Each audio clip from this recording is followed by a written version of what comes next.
नमस्कार। Political pitch पर आप सभी लोगों का स्वागत है।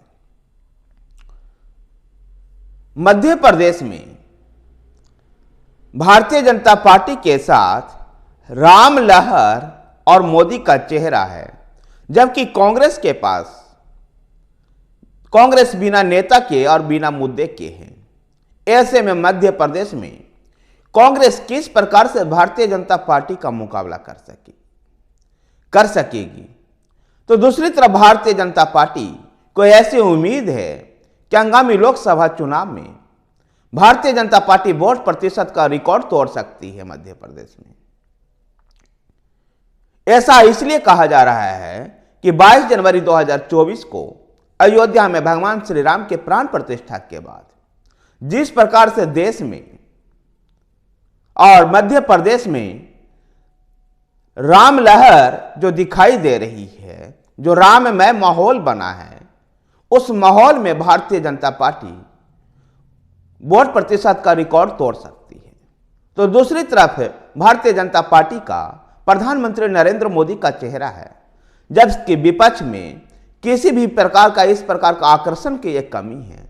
न तो विपक्ष के पास, न तो कांग्रेस के पास मध्य प्रदेश में कोई ऐसा प्रभावी चेहरा है और न ही कोई ऐसा मुद्दा है जिसको लेकर के कांग्रेस पार्टी चुनाव मैदान में उतरी।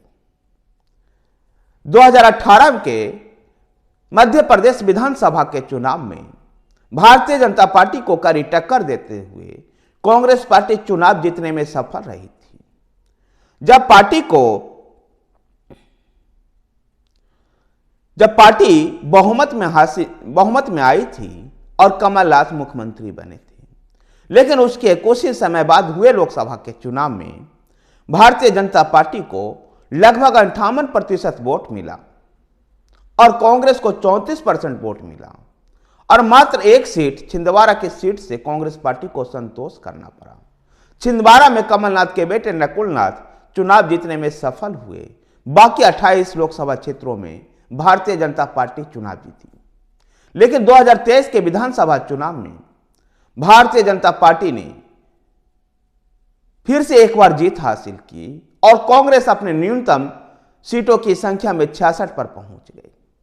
वोट प्रतिशत भी कांग्रेस का जहां 40 के आसपास रहा, वहीं भारतीय जनता पार्टी का लगभग 48% वोट मिला। भारतीय जनता पार्टी अपने वोट प्रतिशत को भी मेंटेन रखी। जब लोकसभा का चुनाव होगा तो इस परिदृश्य में और अधिक बदलाव हो सकता है। एक बड़ा बदलाव तो विधानसभा चुनाव और लोकसभा चुनाव के बीच में अयोध्या का प्रकरण भी है। अयोध्या में प्राण प्रतिष्ठा महोत्सव के बाद जिस प्रकार से देश में एक राममय माहौल हुआ है, इसमें निश्चित रूप से भारतीय जनता पार्टी का वोट प्रतिशत बढ़ सकता है। मध्य प्रदेश में भी इसकी उम्मीद है।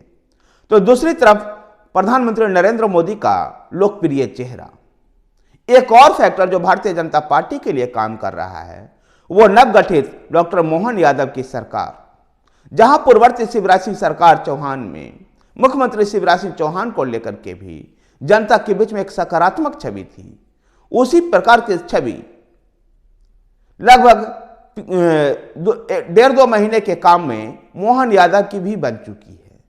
मोहन यादव के नेतृत्व में नई सरकार के प्रति भी लोगों का विश्वास बढ़ रहा है। इन सब चीज को देखते हुए ऐसा लगता है कि मध्य प्रदेश में भारतीय जनता पार्टी मिशन 29 में सफल होगी, जबकि दूसरी तरफ कांग्रेस बिना मुद्दे के चुनाव मैदान में उतरेगी। उसके पास कोई प्रभावी नेता नहीं है।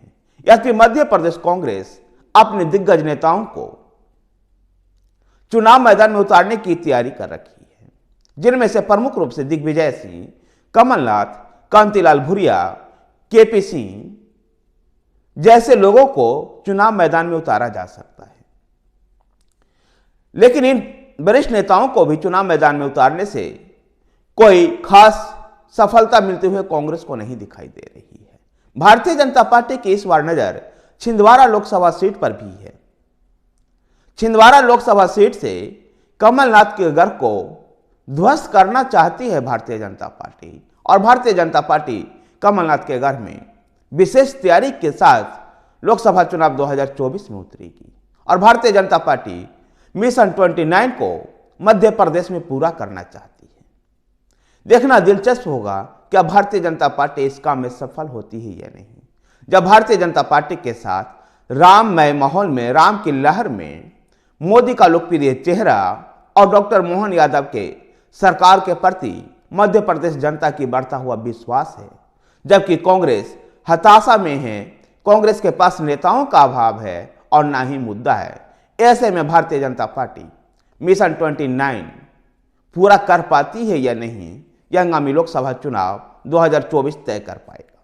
धन्यवाद साथियों, वीडियो को लाइक कीजिए, शेयर कीजिए। हमारे साथ बने रहने के लिए हमारे चैनल पॉलिटिकल पिच को सब्सक्राइब कीजिए। धन्यवाद।